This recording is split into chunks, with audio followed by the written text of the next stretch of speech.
28th of March 2024. This Skidmark is one of those let's talk. The reality is this, that in our lives we meet people that contributes to the person who you are or eventually will be. Now, at a stage in my life, I had a boat shop and we were selling fishing boats. And I met a man, he was a few years older than me, and his name was Joe. And me and Joe became good friends, and really good friends. And we spent many hours on the sea at Sodwana specifically. And Joe taught me a lot about ski boats, how to handle the things on the beach, and he taught me a lot about deep sea fishing. I was a keen angler for my whole life basically, but I was a inland freshwater angler, bass, carp, kerpers, things like that, trout. And when I started fishing on the deep sea, I basically stopped the freshwater fishing. I just lost interest in it. And Joe accompanied me many times when I was taking prospective buyers of ski boats out to the sea so that they can experience the thing and they can feel the boat and things like that.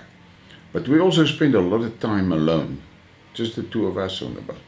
And one morning, just before sunrise, we were on the sea close to Black Rock, and we were trawling with light tackle because we were looking for bait fish and for barracuda. We call it barracuda there in the Zululand, down in the Cape they call it snook.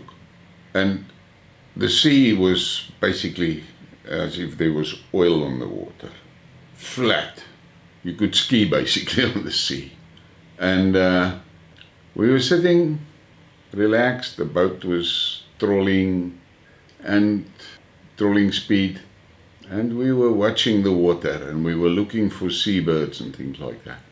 And all of a sudden Joe said to me, he called me Fire Eyes. He said to me, Fire Eyes, I want to tell you something today, and it's a lesson that you must never forget. And it is about cut the line. And I listened to him and he started explaining, and he said, look, we've got light tackle out now because we're hunting for specific species. And he said, what you must remember, if a big fish, a really big fish, a marlin or a mako shark or something, picks up one of these lures now, we will have a situation that we will have to fight that fish extremely careful. But from experience, I know that a fight like that can easily last for 5 or 6 hours.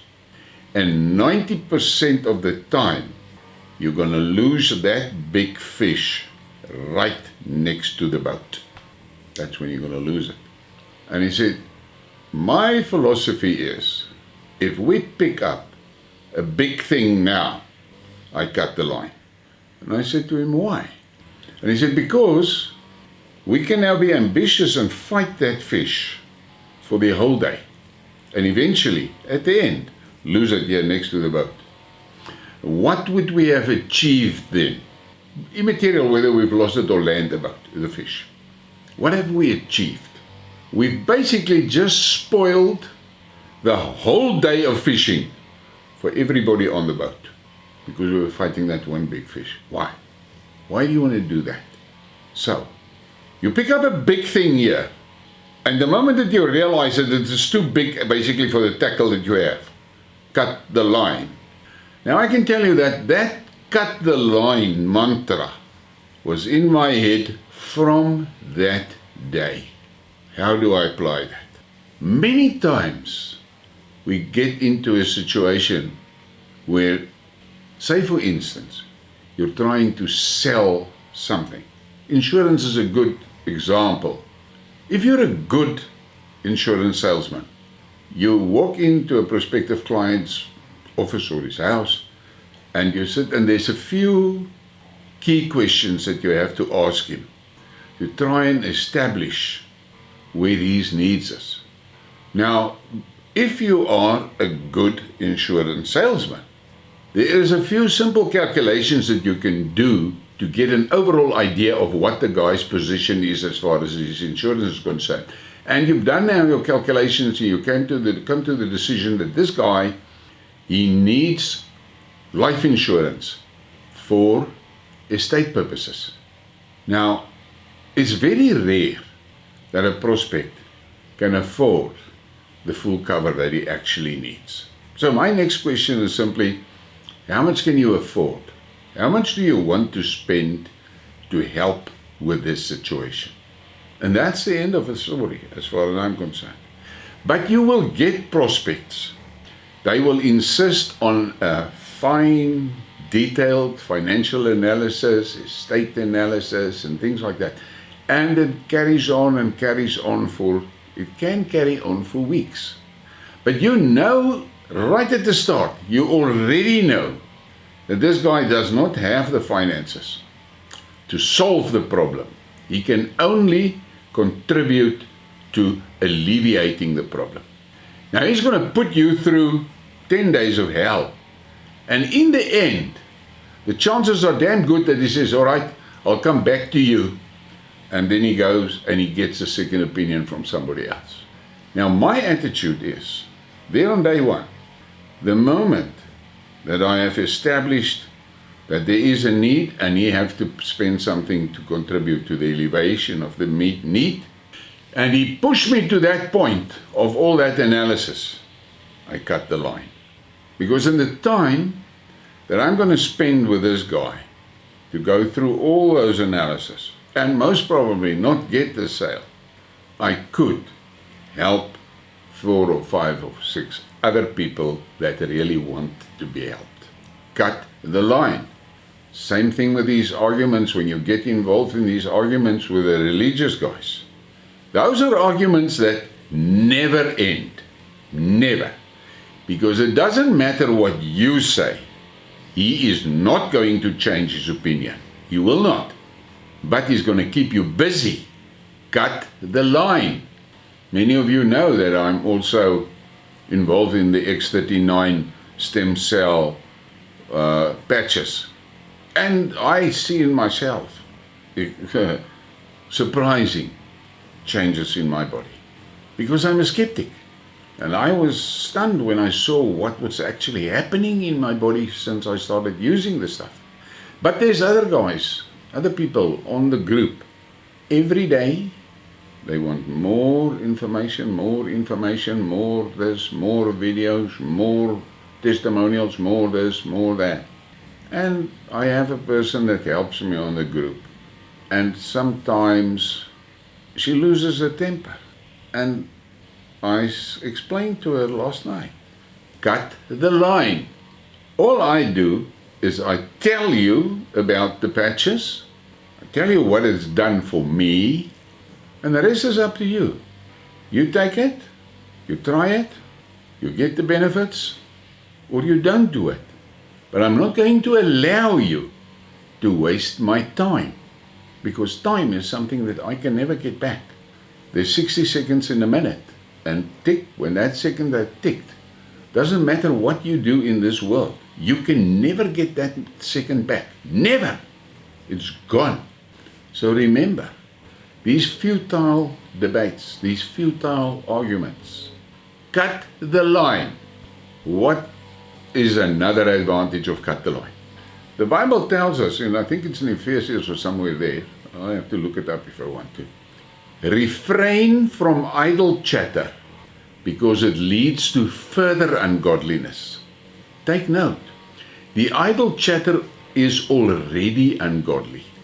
And with you participating in it and contributing to it, it leads to further ungodliness. Cut the line. Cut the line. Do not get involved in those things.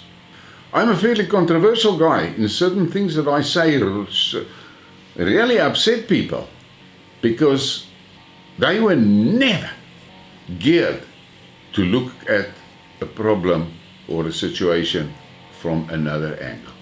Because they go through life with pipe vision, tunnel vision, and all of a sudden there's another possibility, and it upsets their belief system so much that they lash out violently. Cut the line. As easy as that. Just cut the line. Do not get involved in these things. If I look through the comments on my videos, I would say, on average, about 1, maybe 2% on certain topics is in conflict with what I'm saying. The other 90%, 98% either says nothing or they make a positive comment. It will be stupid of me to focus on those 1 or 2 or 3 negatives. Cut the line. I'm not going to entertain them. It's up to them to make the decision. It's especially when it comes to religion, we have a serious problem. People, they commit deeds or actions that leads to a disaster, and then they fall back and take cover under the sentence, it was God's will. What the hell is that? They fuck up, and the disaster, they claim it to be God's will. It was they that made the stupid decision that ended in that fiasco. But in some weird way in their fucking minds, they console themselves with the words, it was God's will. Cut the line. Do not even get involved with a person like that. Cut the line. Because there's no way that you can ever, doesn't matter how many facts you bring, change that person's view.